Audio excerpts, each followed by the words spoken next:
know, when you read this script, did you think of it as a concept piece or a mood piece? I thought of it as a mood piece. I mean, I thought... An original mood piece, yeah. Yeah, that unlike anything really I'd been in before, that the mood of the movie had as much to do with the storytelling as the actual narrative. Mm-hmm. And you could actually feel the mood on the page. Yeah. When it was written, like on the page, as well as when you came on set. Equally so. Yeah. How so? There was a feeling to it? I mean, because speaking to Drew, he obviously drew from the vast cinematic history of the underbelly of Los Angeles and crime and things like that. Yeah, I think it was that, you know, from our own knowledge of watching these movies, but also probably in some of the way he described scenes and described the location and described the way characters moved in and out of the space, that he'd written it in a way that, maybe because he's such a prolific writer, that he was able to translate onto the page that mood that he was going for. Personally, when I was reading the script, he came with a smoke machine and lighting equipment and everything. He sold it fully. There you go. No, but I felt that way. Rotating red lamp like Blade Runner and stuff. That's right. Which I guess cinematic references did you recognize within the script? Mm-hmm. I sort of had a tiny bit of Leon in my head. I don't know why. I kept going to Barton Fink. Like something about that hotel, the hotel reminded me of the hotel in Barton Fink, you know, this sort of like hellacious place. He kept talking about like To Live and Die in LA, which I don't think I've ever seen. I guess I should watch it now. Well, after the fact. But I forgot the movie references that he gave me. Yeah. Ask him again. What? I kept thinking about that Sean Penn cop movie. What was that movie called? State of Grace? No. Oh, sure. Like State of Grace in New York, yeah. But there's one where he's cop with The Professional to me had... Oh, right. Colors. Yeah. Colors. Yeah, I kept thinking of like Colors. All sorts of just great Los Angeles movies. And speaking of riots, yeah, Colors was a riot movie. Yeah, right. There you go. I had The Professional for some reason, the whole relationship with that building and that hallway and that the neighbor, like where Leon lived and where the family lived. Yeah. I don't know why I had that sort of... Right.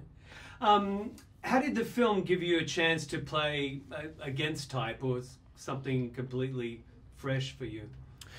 For me, it was a complete departure from what I've gotten to do in the past, except maybe a little bit in this last Pacific Rim movie where my guy turns evil. But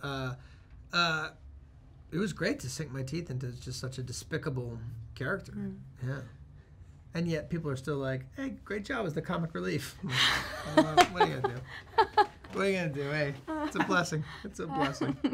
He's pretty obnoxious, I gotta say. Yeah, he's a real jerk. He's a jerk. What's funny about that? Goodness. And for you, Sophia, apart from having the most physical role in the film, was there something intriguing about your assassin character? Yeah, I mean, I loved how elegant she was on the page, you know, and how seductive she was, and how feminine she was, and yet when that scene comes around, how she kicks ass. I just wanted... These are colors that you don't often, not always find, you know. They're always very tough or, you know, like extremely strong, but that without the composition of being feminine and elegant. And I had fun playing those two aspects. That's a lethal combo, isn't it? Yes. I was wondering, is there a French word for badass? I mean, I wonder. You don't want to translate that word to her because it wouldn't work at all. Badass. No. It translates roughly to mal derrière. People right? will say, no, mauvais derrière, which just literally says not good ass. But like, we'll just say badass. That's much better. How much of the incentive was seeing Jodie Foster as the little old lady in this film? I mean, that was a cool surprise that, you know, he was able to get her, and I love that she, like, just to see her able, like, transforming that way. That's just a testimony of her, you know, her being in charge of her instrument. And we haven't seen her in a feature film in such a long time. It's just, I think it's amazing that she comes back that way, you know. And for Drew, I mean, what a wonderful thing, because once she signs on, then that it sort of gives the movie a stamp of approval, which helps him get the rest of his cast and all the financing. And you know, so for her to trust a first-time filmmaker with her at front and center of it is, it's great that she's willing to do that. No kidding. If Hotel Artemis doesn't exist, you'd think it should. I mean, there has to be a safe space for crooks around town, shouldn't there? Yeah, but I think it's probably in some skeevy basement somewhere with a guy who's like, yeah, I'm a doctor. And then he's like, no, this one's dead too. Just get him out, you know.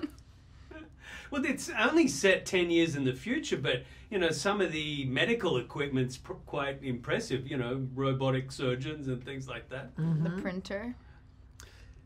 That Yeah, was so 3D handy. printed guns. organs. I mean, we're not too far off from some of that technology, but I imagine bureaucracy will hold it all up. Yeah, Cal State regulations. There you go. There you go. Does not comply. Can't get that 3D printed foot I need or whatever. How much was Drew able to encapsulate? You know, you said the smoke machine, but you know that aspect of seedy underground Underbelly. Underbelly. There you go. I mean, it was there on the page, you know, just with who the characters were. That paints most of the picture alone. And then the fact that a hospital like this exists in the script, that's the other half of it. And then the rest is, you know, good lighting and art direction. Yeah.